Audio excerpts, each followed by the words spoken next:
আচ্ছা মামু এই পানিটা যাইছে মামু সারা জীবন পানি যা উল্টাবা মানে বাইকটাইয়া হ্যাঁ এই পানি আজকে যাইতেছে পশ্চিমবা মানে নালতে পারিবা যাইতেছে উল্টা ব্যাক করতেছে পানি তা বাংলাদেশের অবস্থাটা কি হইতে পারে এটা একটু বুঝো।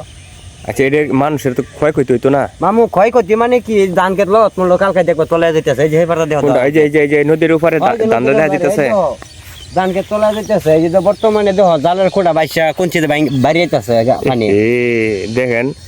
প্রিয় দর্শক ভাইরা ডুবু অবস্থা প্রায় আর 1-1.5 হাত পানি লাগবো। হ্যাঁ 2 হাত পানি লাগবো 2 হাত লাগবো 2 হাত তো আজ গড়া পাঁচা তুলবো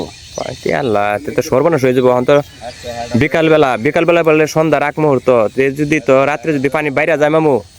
তো এর তো খুব এই গৃহস্থর তো খুব করুণ অবস্থা শুরু হয়ে যাবো গা তুই এবারে সিজনটা যেতেছে গৃহস্থ চক্ষ পানি জানো তুমি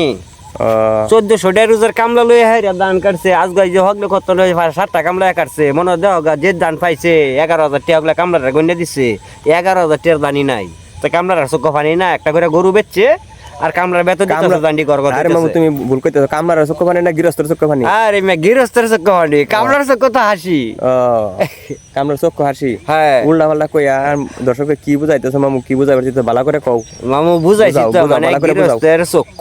এবার হুদা পানি ছড়ার কিছুই নাই কেলে গে পানি জানো 1400 টাকা রোজ কামলা পরে 600 টাকা মন ধান তা 2.5 মন ধান লাগে কামলা একটা দিতে পরে 5 মন ধান কাটতে একটা কামলা পরে বাহি যে কল ভাড়া মোটর ভাড়া পরে সার 1300-1400 টাকা বস্তা এবার সিন্ডিকেট হয়েছে সরকার যে দিনকে আইছে দিনকে সিন্ডিকেট হয়েছে 1500 টাকা বস্তা সার। আচ্ছা হেডা এই সরকারি এই হিসাব আলাদা এটা আমি দারাবাজার থেকে আনছি ভাই এটা কি এটা আমাদের আমি দারাবাজার থেকে 1500 টাকা বস্তা আনছি ব্যক্তিগত সরকারি এই আলাপ না কে সরকারি আলাপ করতাম না কে ভাই 1500 টাকা বস্তা আনছি। আরে বেটা তুমি মামু ভাই ঠিক আছে এটা তো আমার মামুর আমি ভাই ডাকছি ধন্যবাদ। আচ্ছা পানি ডলায় উঠছে না বাবু এটা ডলায় উঠছে এটা ডলায় উঠছে না প্রিয় দর্শক এই যে আপনারা দেখতে পাচ্ছেন আসলে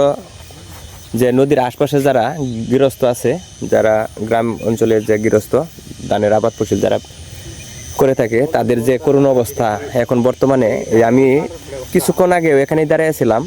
এই পানি তখন কিন্তু এই নদীতে পানি ছিল না 1-2 ঘন্টা আগেও পানি ছিল না এখন হঠাৎ করে কিন্তু পাহাড়ি অঞ্চলের যে পাহাড়ি ডল যেটা সেই উজান থেকে ডল কিন্তু এসে এই যে অবস্থা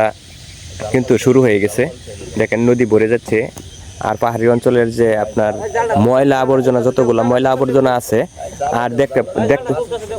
দেখতে পাচ্ছেন এই যে নদীতে কিন্তু মাছ মারার যে একটা হিরিক পড়ে গেছে এই দেখতে পাচ্ছেন এই যে জাল টানার যে হিরিক এই যে পড়ে গেছে এই দেখতে পাচ্ছেন উঠছে মাছ উঠছে